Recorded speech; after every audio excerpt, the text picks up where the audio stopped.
মোবাইলটা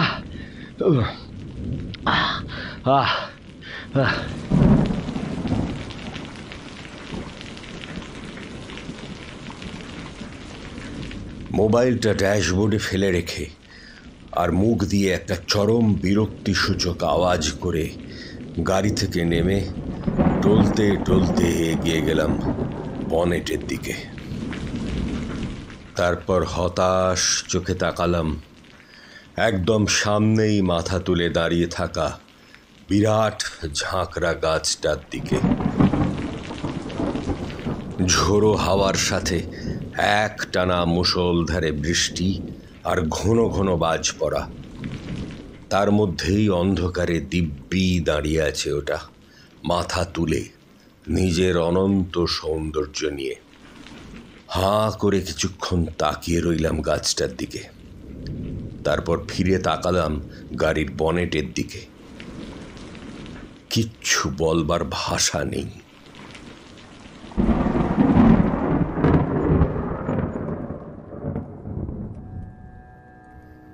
অফিসের কাজে এসেছিলাম বেলমুন্ডি পাহাড়ের দিকে। একটা সার্ভের কাজ ছিল, দিন কয়েক থাকতে হয়েছে এখানে। এই অঞ্চলের মাটির নিচে কোনো ধাতু বা অন্য কোনো গুরুত্বপূর্ণ খনিজ আছে কিনা তা জানতে সরকার বাহাদুর এখন নড়ে চড়ে বসেছেন। আর এই কারণেই পুরো শুশুনিয়া পাহাড় সংলগ্ন অঞ্চলটা জুড়ে বেশ বড় সড়ো কলেবরের একটা সার্ভে চলছে এই পুরো বছরটা ধরে। বেলমুন্ডি পাহাড়ে দায়িত্ব পড়েছিল আমার ইউনিটের, তাই পাহাড় জঙ্গলে পুরো 3টি সপ্তাহ ধরে হেঁটে এবং খেটে কাজটা গুছিয়ে এনে স্থানীয় প্রশাসনিক ভবনের রিপোর্ট জমা দিয়ে বেরোতে বেরোতে তা প্রায় অনেকটা রাত হয়ে গিয়েছিল। যখন বেরোচ্ছিলাম তখন থেকেই টিপটিপ বৃষ্টি শুরু হয়েছিল। পাহাড়ের ঢাল বেয়ে বেশ কিছুটা এগিয়ে আসবার পর তা যে এইরকম দুর্যোগে পরিণত হবে তা ভাবতেই পারিনি। মুষলধারে বৃষ্টি, ঝোড়ো হাওয়া, মুহুর্মুহু বজ্রপাত, অন্ধকার রাতে একলা পথ চলা একজন মানুষকে চরম অস্বস্তিতে ফেলে দিতে পারে এরকম কি নেই সেই তালিকায়। অস্বস্তিটা গায়ে উঠে এলো বেতিয়া টাউন অতিক্রম করার ঠিক পরে পরই। বেতিয়া ওই নামে টাউন হলেও একটা গ্রামের থেকে সামান্যই বড় এর পরিসর। এখানে ছোট আঙারিয়া বলে একটি গ্রাম রয়েছে, সেটি অতিক্রম করে পাহাড়ের ঢাল বেয়ে আর কিছুটা নিচে নামলেই বেতিয়া টাউন।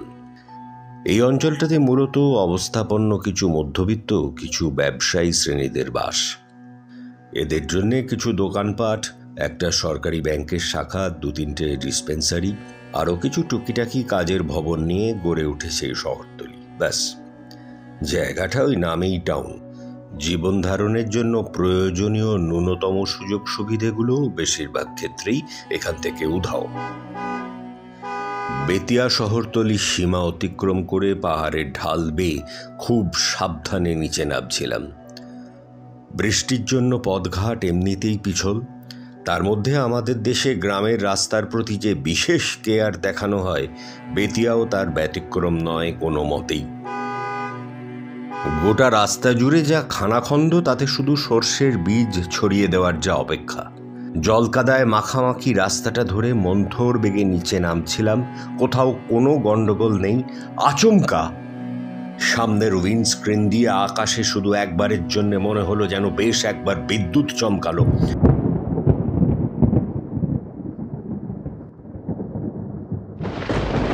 পরক্ষণেই কানে তালা লাগানো একটা প্রচণ্ড আওয়াজ আর ভয়ঙ্কর বিস্ফোরণের শব্দে যেন মুহূর্তের মধ্যে চেতনা চলে গেল বেশ কিছুক্ষণের জন্য।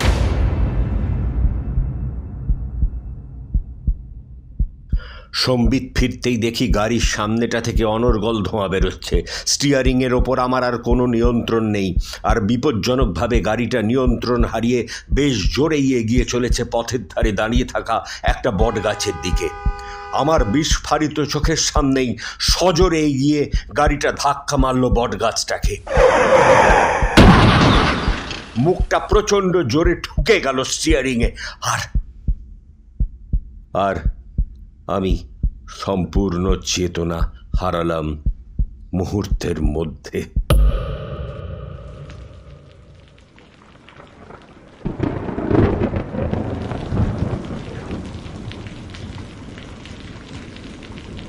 ঝোড়ো ঠান্ডা হাওয়া আর মুষলধারে নেমে আসা অবিরাম বৃষ্টির ফোঁটায় এক ঝটকায় ফিরে এলাম বাস্তবে। মনটা কিছুক্ষণের জন্য চলে গিয়েছিল সদ্য ফেলে আসা অতীতে। অসহায়ের মতো একবার তাকিয়ে দেখলাম বনেটটার দিকে। এর যা অবস্থা তাতে মনে হয় ভেতরের ইঞ্জিন, কার্বোরেটর, রেডিয়েটর, ব্যাটারি সব কটা পার্টসের একেবারে দফা রফা হয়ে গিয়েছে।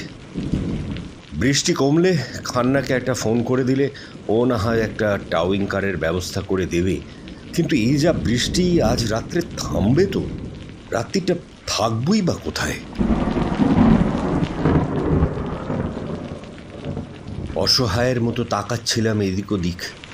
ঠিক তখনই চোখে পড়ল ঢালের একেবারে শেষ প্রান্তে, যেখানে জমিটা আস্তে আস্তে সমতল হচ্ছে, ওখানে ওটা কি দেওয়াল?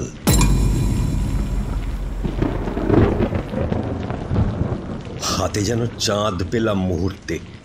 দেওয়াল যখন আছে এর মানে ওখানে একটা বাড়িও নিশ্চয়ই আছে, আর বাড়ি যখন আছে তখন যা হোক একটা ব্যবস্থা নিশ্চয়ই হয়ে যাবে। ব্লেজারের পকেটের ভিতর সরকারি আইডি কার্ড রয়েছে, আর কিছু না হোক ওখান থেকে লোকাল থানায় যদি একটা যোগাযোগও করা যায়। গাড়ির দিকে আর দ্বিতীয়বার ফিরেও তাকালাম না। পরিত্রাণের একটা পথ যখন পাওয়া গেছে তখন আর পিছুটান রেখে লাভ নেই। ওখানে যদি একটা কুঁড়ে ঘরও দাঁড়িয়ে থাকে তাহলেও তা এই মুহূর্তে স্বাগত। আর কিছু না হোক এই ধারালো বর্ষার ফলার মতো বৃষ্টির হাত থেকে তো রক্ষা পাওয়া যাবে। ঢাল বেয়ে এগোতে লাগলাম অদূরে দাঁড়িয়ে থাকা দেওয়ালের উদ্দেশ্যে।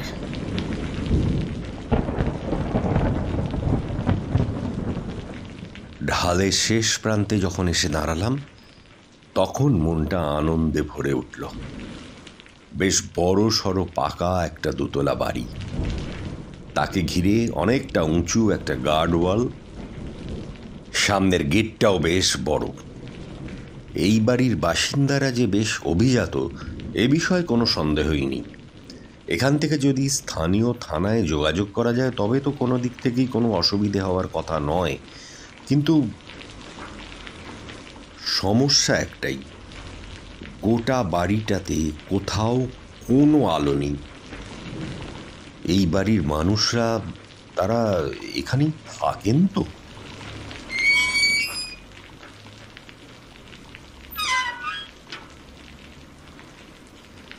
আশায় বুক বেঁধে গেট খুলে ঢুকে পড়লাম গার্ডওয়ালের চৌহদ্দির মধ্যে। তারপর ধীরে ধীরে পা বাড়ালাম মূল বাড়িটার দিকে।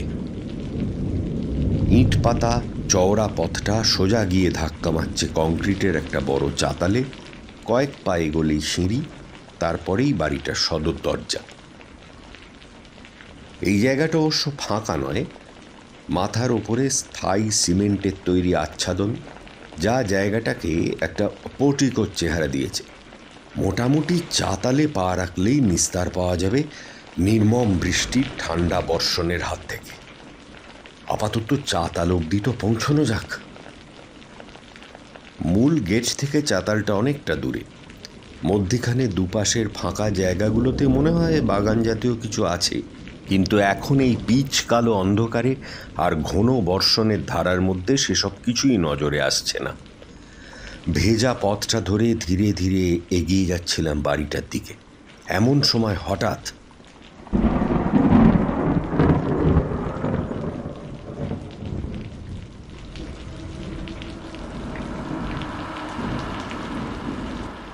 আবার পরপর 3 বার বিদ্যুৎ চমকালো। নীলাভ সাদা শিখার উজ্জ্বল আলোকে আলোকিত হয়ে উঠল সুদৃশ্য বাড়িটার আশপাশ। আর এই হঠাৎ পড়ে পাওয়া 14 আনা আলোয় চাতালটার একপাশে একটা দৃশ্য দেখে কয়েক সেকেন্ডের জন্য থমকে গেল পা। একটা ছায়ামূর্তি দাঁড়িয়ে পোর্টিকোর একেবারে শেষ প্রান্তে। চোখটা ভালো করে কচলে নিয়ে আবার একবার ফিরে তাকালাম সেদিকে। যেন আমাকে ভালো করে দেখবার সুযোগ করে দেওয়ার জন্যেই আরও একবার বিদ্যুৎ চমকালো আকাশের সীমানায়, উজ্জ্বল হয়ে উঠল চারদিক। কিন্তু এবার আর কাউকে দেখা গেল না সেখানে। তবে কি আমার মনের ভুল? না, না তো। লোকটা একটা কালো রঙের মাথা ঢাকা দেওয়া গাউনের মতো পোশাক পরেছিল। ইউরোপের বিভিন্ন চার্চগুলোতে পাদ্রীরা যেরকম মাথা ঢাকা দেওয়া পোশাক পরে, অনেকটা সেই রকম। পোটিকোর শেষ প্রান্তে একটা থামের পেছন দিক থেকে উঁকি মেরে তাকিয়েছিল লোকটা। 2 সেকেন্ডের মধ্যে ব্যাটা চলে গেল কোথায়?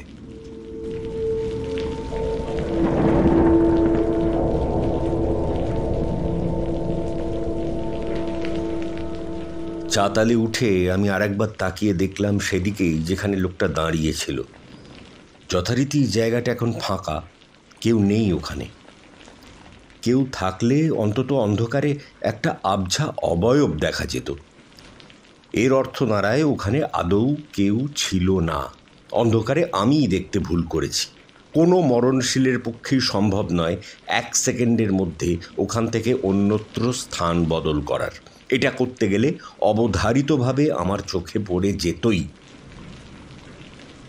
নিজের মনে নিজেই হেসে ফেললাম। সত্যি প্রতিকূল পরিস্থিতিতে মানুষ যে কত রকমের ভুল দেখে চোখে। সদর দরজাটা বন্ধ ছিল। এগিয়ে গিয়ে ডোরবেল বাজালাম।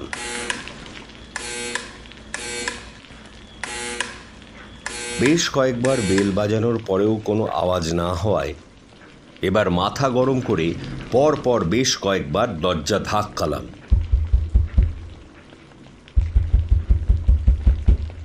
কেটে গেল আরও দীর্ঘ কিছুটা সময়, কিন্তু এবারেও কোনো আওয়াজ না পেয়ে শেষে ক্লান্ত হয়ে হাল ছেড়ে দিয়ে ফিরব বলে 2 পা পিছিয়ে এসেছি। এমন সময় হঠাৎ অস্পষ্ট খুটখাট কিছু আওয়াজ ভেসে এলো ঘরের ভেতর থেকে।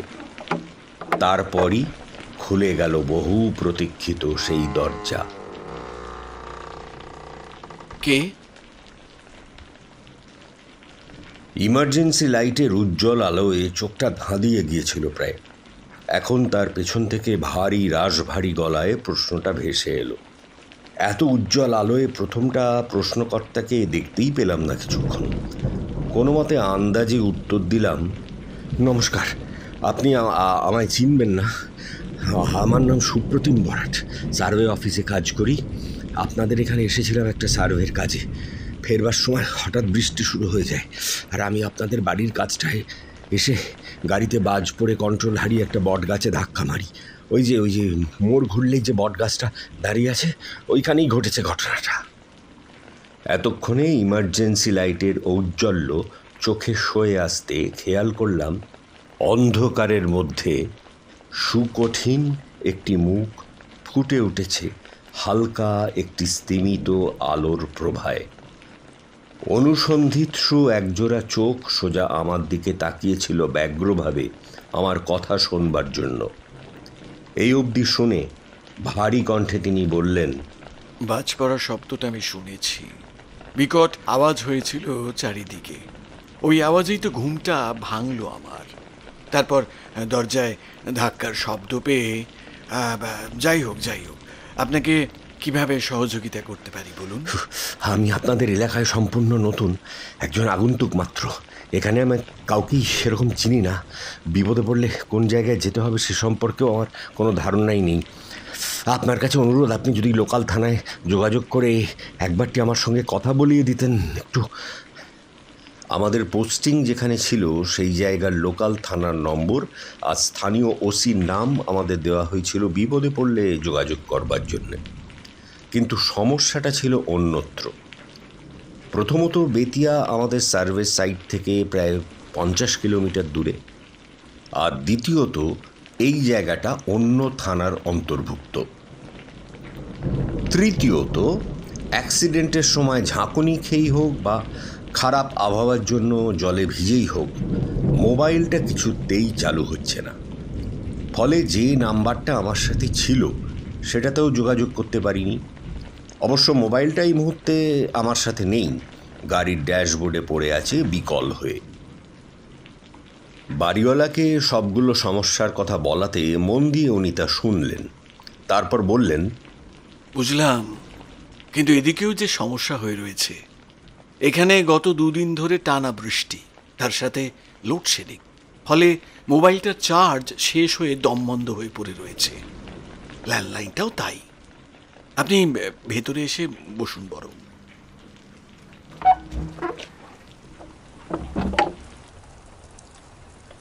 আমার সুবিধার জন্য ইমার্জেন্সি লাইটটা একটু নামিয়ে নিচের দিকে বাড়িয়ে ধরলেন ভদ্রলোক। ঠিক তখনই স্তিমিত আলোর প্রভায় দেখলাম ওনার ডান হাতে বেশ বড়সড় একটা আংটি। উড়ন্ত বাজের ভাস্কর্য ফুটিয়ে তোলা সেই আংটিটা দেখে একটু অবাক হলেও মুখে কিছু না বলে তাকে অনুসরণ করে ঘরের ভেতরে এলাম। ধন্যবাদ। আপনার কি এই প্রাচীন ধারার চিত্রের প্রতি আসক্তি রয়েছে? বাহ, গোটা বাড়িটা জুড়ে এরকম সুন্দর তেল রঙা চিত্র। আপনার পছন্দের প্রশংসা না করে সত্যিই থাকতে পারছি না। ভদ্রলোকের বসবার ঘরে ওনার পেছন পেছন আসবার পর সত্যিই একটু অবাক হয়ে গেছিলাম। বসবার ঘরটা আয়তনে বেশ বড়, অনেকটা ছড়ানো। এই বসার ঘরের একদিকে দেওয়াল ঘেঁষে দুটো পাশাপাশি ছোট চেয়ার। বসবার সময় ইমার্জেন্সি লাইটের আলোর বৃত্তে চোখে পড়ল পুরো দেওয়ালটা জুড়ে অজস্র তৈলচিত্র, আর তেলরঙা পোর্ট্রেটগুলোর মধ্যে প্রাচীনত্বের ছাপ স্পষ্ট। বিভিন্ন পরিচিত জনের বাড়িতে গিয়ে এর আগে বেশ কয়েকবার শখের ডেকোরিয়াম ব্যাপারটার সাথে পরিচিত ছিলাম, কিন্তু এবারে এই ভদ্রলোকটির বাড়িতে যা দেখছি সেটা কিন্তু একদম অন্যরকম। বেশ কয়েকটি চিত্র দেখে লো লাইটে যা মনে হলো এগুলোর বয়স 100-200 বছর হলেও হতে পারে।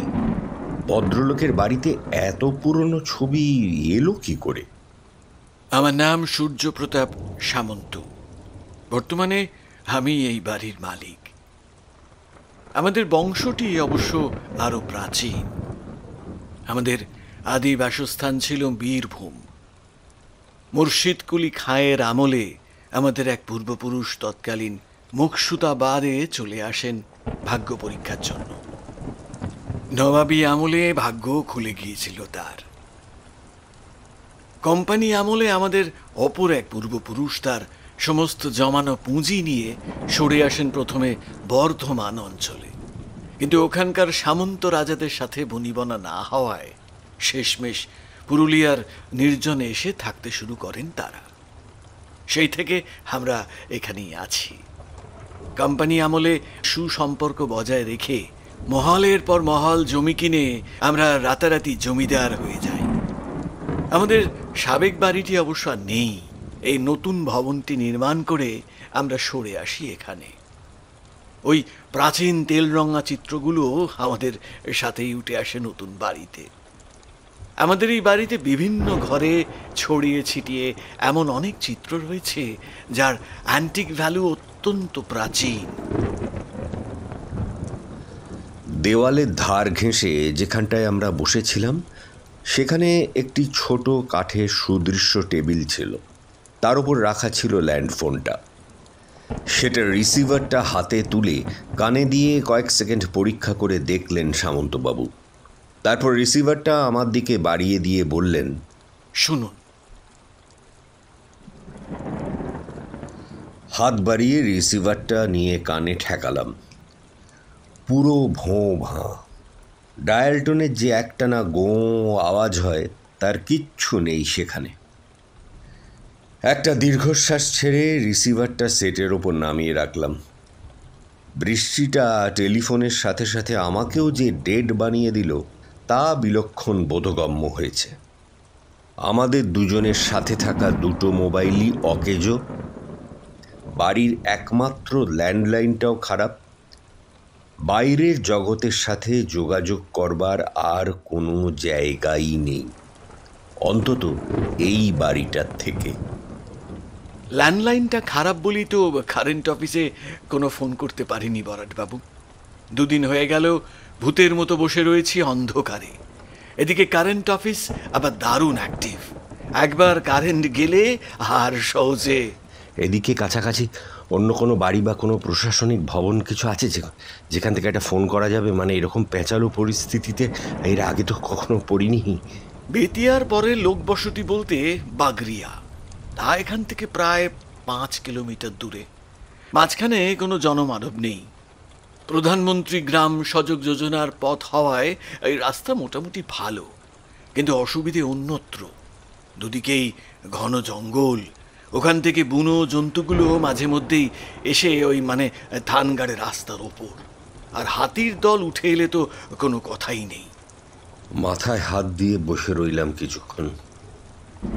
পিছিয়ে বেতিয়া যেতে গেলেও প্রায় 2 কিলোমিটার চড়াই ঠেঙাতে হবে, আর এত রাতে সেখানে কীরকম সাহায্য পাবো তার কিছুটা নমুনা নিজের চোখেই দেখে এসেছি। ঘরের আলো নেভানো ছিল প্রায় সব বাড়িতেই।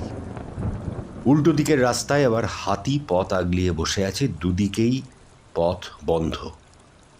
চুপ করে মাথায় হাত দিয়ে বসে আছি, এমন সময় ভারী গলায় সামন্তবাবু বললেন, আপনি একটা কাজ করতে পারেন বরাটবাবু। নিতান্ত যদি কোনো সমস্যা না থাকে, আপনি আজকের রাতটা থেকে যান আমার বাড়িতে। এখানে দিন শুরু হয় সূর্য ওঠার সাথে সাথে। সকালে এদিক ওদিক বিভিন্ন লোকজন যাতায়াত করে কাজকর্মে, একটা না একটা হিললে ঠিকই হয়ে যাবে। তা আপনি রাজি কি? সে তো খুবই ভালো হয়, কিন্তু আমার মতো একজন অজ্ঞাত কুলশীল মানুষ, মানে আপনার পরিবার, তারা যদি কোনো আপত্তি। আমার পরিবার এখানে থাকে না, বুঝতেই পারছেন। নতুন প্রজন্মের ছেলে পুলে সব। নগরের নাগরিক সুযোগ সুবিধে আর ঝাঁ চকচকে কেতায় মাথা ঘুরে গিয়েছে সকলের। সবাই এখন ছড়িয়ে গিয়েছে ভারতের বিভিন্ন অঞ্চলগুলোতে, বলা ভালো নগরগুলোতে। পারিবারিক ভিটে কি বস্তু, তার শিকড়ের জোর কি হয় তা না বুঝেই নিজের বাস্তু এক কথায় পরিত্যাগ করা, এটা বোধ হয় এখনকার সমাজের বিশেষত্ব। আমার স্ত্রীও গত হয়েছেন অনেকদিন হলো। এখন এখন একাই পড়ে রয়েছি এই এত বড় বাড়িতে। বৃদ্ধ সামন্তবাবুর কথায় মনটা একটু খারাপই হয়ে গেল। বুঝলাম ভদ্রলোক একাই থাকেন, এখন চাইছেন যে কেউ একটা তার সাথেই থাকুক। কিন্তু গলাটা একটু ঝেড়ে নিয়ে বললাম, আরে না না, আমার আবার কিসের আপত্তি সামন্তবাবু। ও হ্যাঁ, একটা কথা কিন্তু, খাওয়া দাওয়া নিয়ে চিন্তা করবেন না। হ্যাঁ, আমি বেরোনোর আগে ভালো করে খেয়েই বেরিয়েছিলাম, আপনি খেয়ে নিন বরং। আমি হার্টের রুগী, আমাকে রাত্রের খাবার আগেই খেয়ে নিতে হয়। আপনি আপনি চলুন, বরং আপনার থাকার ঘরটা আগে দেখিয়ে দিই।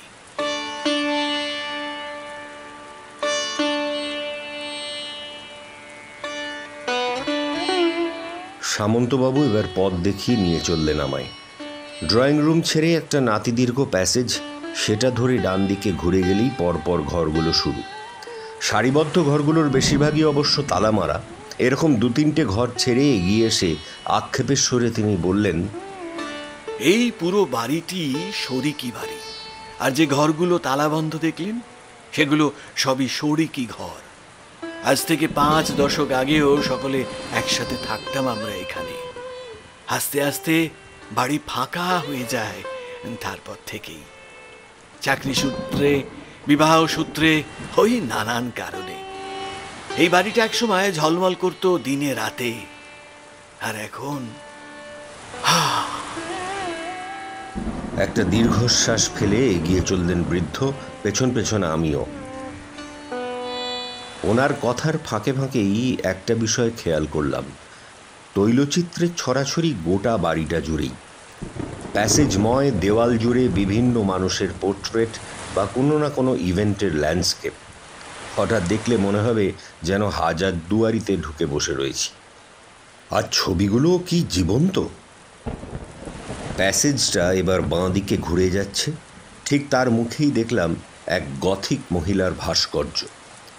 মাথা ঢাকা দেওয়া সাদা রঙের পোশাক পরে 2 হাত বাড়িয়ে সেটি যেন অভ্যর্থনা জানাচ্ছে আমাদের, মুখে একটি স্নিগ্ধ স্মিত হাসি মেখে।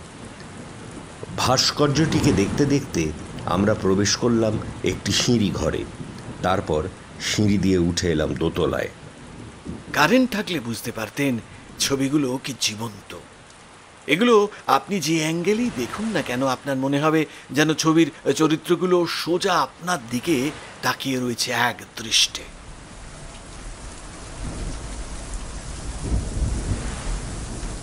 দোতলার প্যাসেজেও বেশ কয়েকটা ছবি টাঙানো দুদিকে। এগুলো মূলত সোলো পোর্ট্রেট। ছবির বিষয় একজন মানুষকে কেন্দ্র করে আবর্তিত। যে ছবিগুলো এখানে রয়েছে তাতে যে চরিত্রগুলো দেখতে পাচ্ছি সেগুলোতে বেশিরভাগেরই পরনে পুরনো যুগের পোশাক। শেষের দিকে অবশ্য আধুনিক পোশাকের কয়েকজনকেও দেখা গিয়েছিল। কৌতূহলী হয়ে জিজ্ঞেস করলাম, আচ্ছা, এই সব ছবিতে যে চরিত্রগুলো রয়েছে তারা কি সবাই আপনার পূর্বপুরুষ? আগে হ্যাঁ, সিঁড়ি দিয়ে উঠেই প্রথমে যে ছবিটি দেখলেন তাতে ঘোড়ায় চড়ে যে ব্যক্তিটি ছিলেন উনি পুরুলিয়াতে চলে আসা আমাদের বংশের প্রথম ব্যক্তি। ওনার নাম আদিত্য নারায়ণ সামন্ত। কোম্পানির কাছ থেকে মহালের পর মহাল জমি ইজারা নিয়ে আমাদের বংশের অর্থনৈতিক ভিতটি উনি পাকাপোক্ত করেছিলেন। তারপর রয়েছেন বিভিন্ন সময়ের পূর্বজরা। আমারও একটি তৈলচিত্র রয়েছে, অন্ধকারে আপনি বোধহয় সেরকম খেয়াল করেননি। ওই যে ওই দিকের কোণে। কথা বলতে বলতে অন্ধকার প্যাসেজটা ধরে আমরা চলে এসেছিলাম শেষ প্রান্তে। একটি বন্ধ ঘরের তালা খুলতে খুলতে সামন্তবাবু বলতে লাগলেন, এই ঘরটিতে আগে আমরা স্বামী স্ত্রী থাকতাম। স্ত্রী মারা যাওয়ার পর এই ঘরটি অবশ্য এখন তালা বন্ধই থাকে। আমি এখন ওই দিকের একটা ছোট ঘরে থাকি, একা মানুষ। ওই ছোট ঘরেই আমার দিব্যি চলে যায়। দরজার তালা খুলে এবার হ্যাচটা খুলতে খুলতে কথাগুলো বললেন সামন্তবাবু। একটা ক্যাঁচ শব্দের সাথে সাথে খুলে গেল দরজাটা। পরক্ষণেই বেশ জোরে বাজ পড়ার শব্দ ভেসে এলো বাইরে থেকে।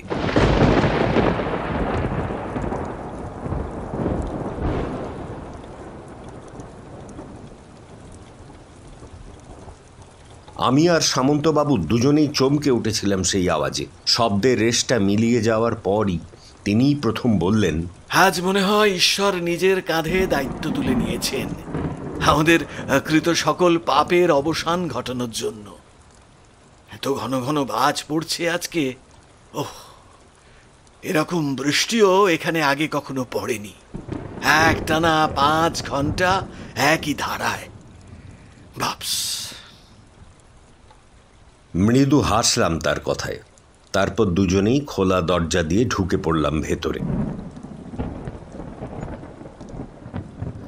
দরজাটা খুলতেই বেশ একটা ভ্যাপসা গন্ধ নাকে ভেসে এলো। অনেক দিন বন্ধ থাকার পর হঠাৎ দরজা খুললে যেরকম ভ্যাপসা গন্ধ ছাড়ে ঘর থেকে, ব্যাপারটা সেই রকমই আর কি। ঘরে ঢুকে দুপা এগিয়ে একটা শ্বেত পাথরের টেবিলের ওপর নিজের হাতের ইমার্জেন্সি লাইটটা রেখে একদিকের জানলা খুলতে গেলেন ভদ্রলোক।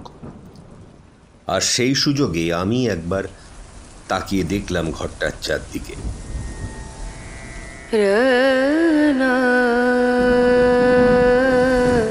ঘরটা বেশ বড় আর ছড়ানো। ইমার্জেন্সি লাইটের আলোয় যতদূর দেখা গেল, দেওয়ালের কোণ বরাবর একদিকে একটা কাঠের আলমারি, একটা কাঠের আলনা। এই আলনায় মনে হলো যেন বেশ কিছু জামা কাপড় এখনো ঝুলছে। এছাড়াও একটা বড় আয়না বসানো ড্রেসিং টেবিল আর গোটা চারেক চেয়ার এক সারিতে সাজানো তার পাশেই। যে শ্বেত পাথরের টেবিলের সামনে দাঁড়িয়েছিলাম তার থেকে 3-4 পা দূরে দেওয়াল ঘেঁষে বেশ বড় একটা খাট। এই খাটের একদিকে জানলা আর অপর দিকে দেওয়াল। নিজের অজান্তেই এগিয়ে গেলাম কয়েক পা সামনে। দেওয়ালে টাঙানো পোর্ট্রেটটির দিক থেকে যেন নজর সরতেই চাইছিল না। তেল রঙে আঁকা অপরূপ সৌন্দর্য আর এক রাস আভিজাত্য নিয়ে দাঁড়িয়ে থাকা একজন ঘোমটা টানা গৃহবধূ সোজা তাকিয়ে আছেন আমার দিকে। তাঁর অনুমতি না নিয়ে তাঁর শোয়ার ঘরে ঢুকে পড়ায় যেন ঈষৎ বিরক্তি আর অনুযোগ মেশানো সেই চোখের দৃষ্টিতে। কৃতিত্ব কাকে দেব বুঝতে পারছিলাম না। চিত্রকরকে নাকি মহিলার আভিজাত্যকে? আমার স্ত্রী নন্দিনী। আজ থেকে প্রায় 15 বছর আগে এক বর্ষার রাতে মারা যায় বিনা নোটিসে। তারপরই আমিও এই ঘর ছেড়ে দিই বিনা প্রশ্নে।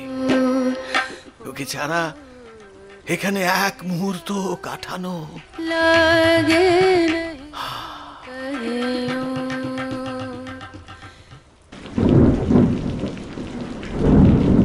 পাশ থেকে সামন্তবাবুর অনুতপ্ত গলায় বলা কথাগুলো শুনে সম্বিত ফিরল আমার। সমব্যথী চোখে ফিরে তাকালাম তাঁর দিকে। মানে কি হয়েছিল ওনার? Heart attack. নন্দিনী বজ্রপাত খুব ভয় পেত। বাজ পড়ার আওয়াজ ও একদম সহ্য করতে পারত না। আমাদের বাগানে একটা বড় ছাতিম গাছ ছিল। একদিন রাত্রে বৃষ্টি চলাকালীন প্রবল জোরে বাজ পড়ে ওটার ওপর। সেদিনও আমরা ঘরের জানলা খোলা রেখে ঘুমোচ্ছিলাম। ও শুয়েছিল জানলার ধার ঘেঁষে। আচমকা বাজের শব্দে ভয় পেয়েও ঘুমের মধ্যে সান্ত্বনাসূচক 2-4টে বাঁধা গত আউড়ে চুপ করে গেলাম। একটু নীরব থেকে সামন্তবাবু বললেন, নন্দিনীর চলে যাওয়ার পর থেকেই সংসারটা ভেসে যায়। আমরা পুরনো আর নতুন প্রজন্মের যে কয়েকজন টিকে ছিলাম এখানে, সকলকে একটা সুতোয় বেঁধে রাখার কাজটা ওই করেছিল। সেই গিঁট খুলে যেতেই এবারে সব খসে যেতে লাগলো এক এক করে। বরদার পরিবার আগেই কলকাতা চলে গিয়েছিল। পড়েছিল মেজদার বৌদি। দুজনেই পরের বছর ঝালদার মেলা দেখতে গিয়ে আর বাড়ি ফিরল না। ছোট ভাই মারা গিয়েছিল আগেই। বাড়িতে ছিল ছেলে আর বিধবা মা। তাদের আর মন টিকল না এখানে। রাঙা পিসি মারা গেল 2 বছর পর। এরকমই এক ঝড় জলের রাতে, প্রায় বিনা চিকিৎসায়। অন্যান্য শরিকরা ব্যাপার স্যাপার দেখে আগেই পালিয়েছিল। এখান থেকে পাত্তারি গুটিয়ে বলতে পারেন পড়েছিল আমার ছেলে মেয়ে। দেবু মানে আমার ছেলে 10 বছর আগে ডাক্তার হয়ে ব্যাঙ্গালোর চলে যায়। ওকে শহুরে আরাম গ্রাস করে নিয়েছে। গত 10 বছরে একবারই এসেছিল সদ্য বিয়ে করে নিজের নতুন বউকে নিয়ে। 2 দিন পরেই আধুনিকা বৌমা স্বামীকে নিয়ে এখান থেকে দৌড় দিল। এই নীরবতা নাকি ওকে মেরে ফেলছে। মেয়ের বিয়ে হয়েছে কলকাতায়, ওরও একই ব্যাপার। এখন আমি আর আমার স্মৃতি। চুপ করেই রইলাম। এই পারিবারিক ব্যাপারে কোনো মন্তব্য না করাই সমীচীন। আপনার বাড়িতে কে কে আছে? নীরবতা ভেঙে প্রশ্নটি করাতে হাতে যেন চাঁদ পেলাম। এই অপ্রীতিকর গুমোট আবহাওয়া ভালো লাগছিল না। মুখ তুলে এক নিঃশ্বাসে বললাম, এই আমি, আমার মা বাবা, স্ত্রী মণিদীপা, 2টি সন্তান। বড়টি ছেলে একটি ইংলিশ মিডিয়াম স্কুলে ভর্তি হয়েছে। ছোটটা মেয়ে এখনো হাত পা ছুঁটছে। আমাদের বাড়িটা অবশ্য কলকাতাতেই, তবে চাকরি সূত্রে আমাকে বিভিন্ন জায়গায় ঘুরতে হয়। এবার যেমন এখানে আসতে হয়েছে, এই আর কি। ও, তার সন্তানদের বাংলা শেখাবেন না? লাভ কি সামন্তবাবু, এখানে আর চাকরি কোথায়? এই আমরা যা ধরে নিতে পেরেছি। এখন তো একটা সাধারণ চাকরির জন্য বাইরের রাজ্যগুলোতে ছুটতে হচ্ছে। যাকে, তবে হ্যাঁ, ওই একজন ভালো পড়াশোনা জানা ছেলেকে রেখেছি। ছেলের অবসর সময় ওকে ধরে বেঁধে ভালো করে বাংলাটা শেখাবার জন্যে, তাই শিখছে। বাকিটা কপাল। এ তো আর আমার হাতেও নেই, আপনার হাতেও না। একটা দীর্ঘশ্বাস ছাড়লেন সামন্তবাবু। তারপর বললেন, হ্যাঁ, হয়তো আপনি ঠিকই বলছেন বরাট বাবু। সত্যি পুরোটা কপাল। 50, 60 বা 70-এর দশকেও আমাদের বাঙালি মানুষজন সকাল সকাল বাজার সেরে, চান খাওয়া দাওয়া সেরে, পান মুখে দিয়ে আপিসের সময় পৌঁছে যেতেন। আবার সন্ধেবেলায় ঠিক সময় বাড়িতে এসে চুটিয়ে পরিবারের সাথে সময় কাটাতেন।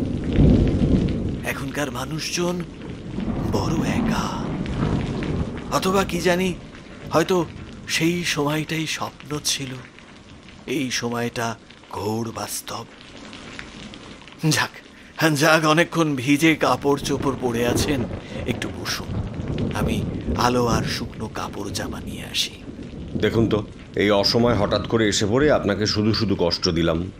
যারা তিথি না মেনে আসে তাদেরকেই তো অতিথি বলে বরাট বাবু। আপনি অন্ধকারেই একটু বসুন, আমি এক্ষুনি আসছি। আলোটা নিয়ে গেলাম। হ্যাঁ, আমার আবার চোখেও একটু। বৃদ্ধ সামন্তবাবু ঘর থেকে বেরিয়ে গেলেন আলো হাতে নিয়ে।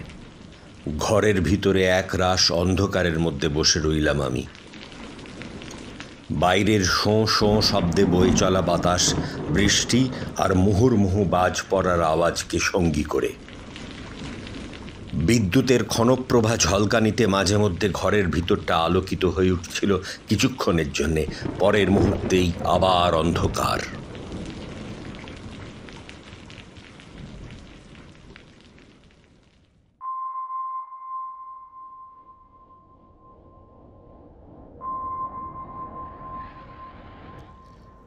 একটা অস্বস্তি কাজ করছিল মনের ভেতরে।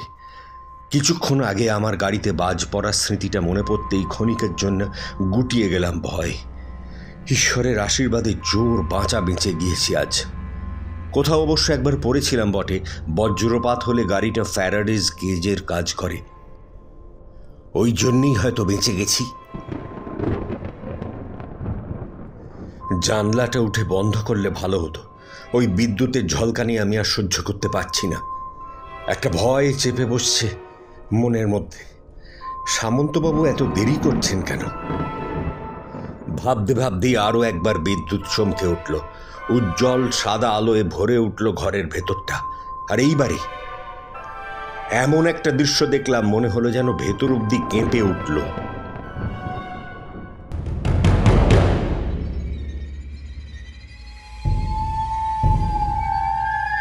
উজ্জ্বল বিদ্যুতের আলোয় আলোকিত হয়ে উঠেছিল ঘরটা বেশ কিছুক্ষণের জন্য। চমকে উঠে চোখ পড়েছিল সামনেই দেওয়ালে টাঙানো মহিলাটির পোর্ট্রেটটির দিকে। সেই আলোয় স্পষ্ট দেখলাম ওইটুকু সময়ের মধ্যে যেন পাল্টে গিয়েছে মহিলাটির দেহভঙ্গি। ঘরে বাতি জ্বলার সময় স্পষ্ট দেখেছিলাম মহিলা হাত দুটি দুদিকে স্বাভাবিকভাবে রেখে শান্ত ঋজু ভঙ্গিতে দাঁড়িয়ে। মুখের ভাব ছিল শান্ত, প্রসন্ন, স্নিগ্ধ। আর এখন বিদ্যুতের চমকে স্পষ্ট দেখলাম মহিলা দাঁড়িয়ে ক্রুদ্ধ ভঙ্গিতে। ডান হাতটা উঠে গিয়েছে একদিকে, যেন ইঙ্গিত করে চলে যেতে বলছেন আমাকে। তার চোখের দৃষ্টি রাগত, চিবুক কঠিন, যেন তার নিজস্ব থাকার ঘরটিতে আমার উপস্থিতি এক মুহূর্তের জন্য সহ্য করতে পারছেন না উনি।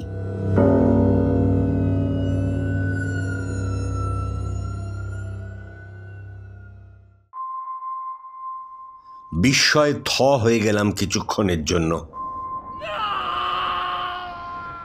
এবার একটা চিৎকার ছেড়ে লাফ দিয়ে চলে গেলাম খাটের অপর প্রান্তে, জানলার কাছে।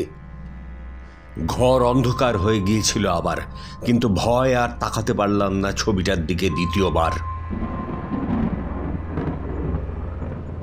ঠান্ডা বাতাসের আর বৃষ্টির জলের ঝাপটা বাঁচিয়ে চোখ গেল জানলার বাইরের দিকে।